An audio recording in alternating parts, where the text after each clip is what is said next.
আজকে তোমার কি এমন অবস্থা? তোমার চেহারা কেন জীর্ণ শীর্ণ? ওয়ালিদ বিন মুগিরা কোনো কথা বলে না। ওয়ালিদ বিন মুগিরা চুপচাপ হয়ে আছে। অনেকক্ষণ পর কথা বলছেন যে মুহাম্মদ যে আয়াত তেলাওয়াত করে শুনাইছেন, আমি আল্লাহর কসম করে বলছি, আল্লাহ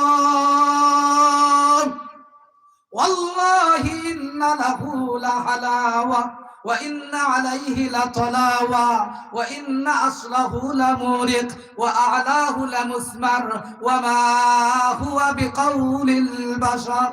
সকলে আগে জোরে সোরে আওয়াজ দিয়া বলেন, ওয়ালিদ বিন মুগিরা মুসলমান না অমুসলিম? অমুসলিম। ওয়ালিদ বিন মুগিরা মুসলমান নয় অমুসলিম।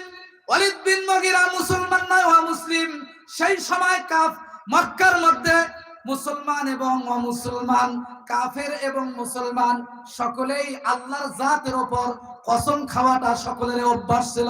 ওয়ালিদ বিন মুগিরা তাদেরকে ইয়াকিন করানোর জন্য, বিশ্বাস দেওয়ার জন্য ওয়ালিদ বিন মুগিরা আল্লাহর শপথ করে বলছেন, এ আমার কাফের ভাইরা, ওয়াল্লাহি আল্লাহর জাতের কসম করে বলছি, ইন্না লাহু লাহালাওয়া, মুহাম্মদ যা তেলাওয়াত করেছে এই তেলাওয়াতের মধ্যে একটা মজা আছে। জোরে চিৎকার দিয়ে বলেন আলহামদুলিল্লাহ।